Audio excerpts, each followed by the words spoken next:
Okay, so in this video, I'm going to show you how to add and subtract fractions like a pro. It's crazy how few people know how to add and subtract fractions, or they're still stuck in their elementary school ways of understanding what a common denominator is. So let's take a look at this. Let's start with like a super easy one.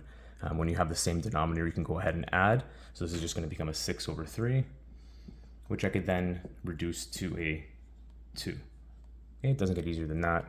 Not even a point talking about that. When I don't have the same denominator, okay, you have to change this into the same denominator, but I don't like thinking of it that way. I like thinking of it as changing my denominators into their prime factors, like that. And now all I have to do is multiply the prime factor that isn't the same up to the other side. And then in the denominator, I need one of every factor. If you can't understand it this way, it's fine. You can still add and subtract fractions the other way. But by grade 11, you should be able to add and subtract fractions using this method. So for instance, this is going to be a 2 times 1 up here, plus 5. Okay, and the denominator is going to be one of every factor. So I have a 3 in common, but I need a 2. So it's going to be a 3 times 2. So this is 7 over 6. Okay, and you could have seen that from seeing, this turning to a 6, that turned into a 2, that's a 7 over 6, no problem. But when questions get a little more tricky, this will come in handy, especially when numbers disappear, right? That's the whole purpose of learning multiple strategies in math, because when you reach a blockade, a brick wall with the strategy that you have to be able to figure out another strategy to do that same question. So if you're always doing the same thing, same method, you will get stuck eventually. Let's take a look at this. This is a 7 over 12 plus 4 over 15. I'm going to break these down into a common multiple at least. I don't have to really prime factorize them, even though I technically can, but I know they both have a 3. So I'm going to say this is a 3 times 4, and this is a 3 times 5. Now the 3's are good, right? They have a 3 in common. I got to deal with this 4, and this 5's got to go up here. So this is going to be a 7 times 5 plus 4 times 4. See how I'm cross multiplying only the factors that they don't have?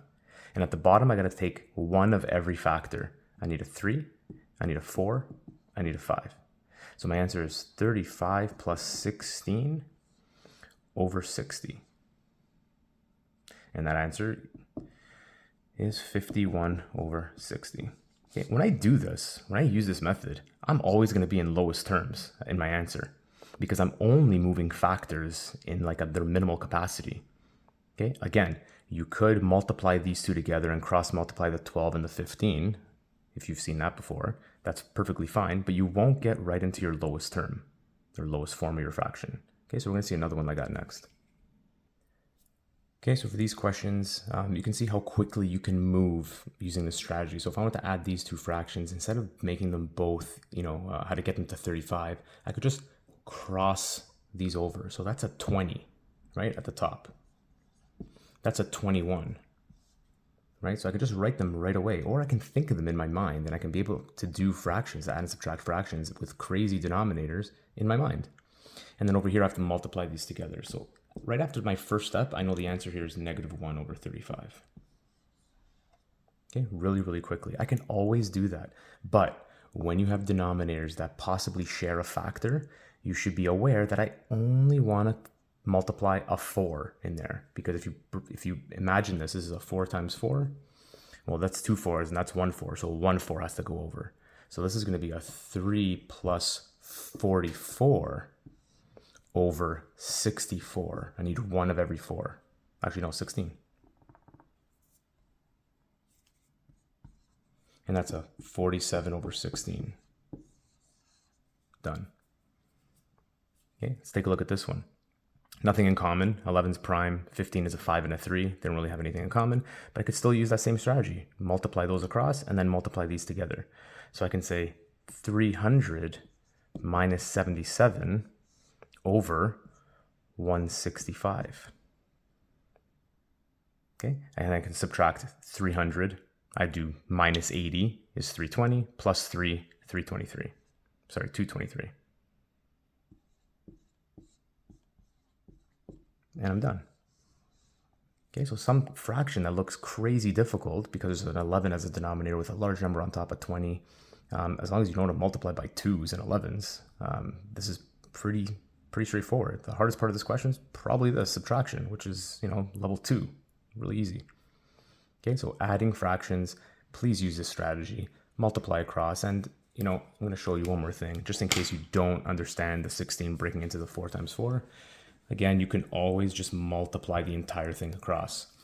So I can say 4 times 3 is 12, and I can say 16 times 11 is 176, and 16 times 4 is 64. Just multiply, always the same strategy. The problem with this strategy is I'm going to get into a scenario where I'm not in my lowest terms of my answer, which is fine. So this is going to be 188 over 64. I can reduce these by 2, actually by 4, right? So I can reduce the 188 and the 64. If I divide them both by 4, I'm going to get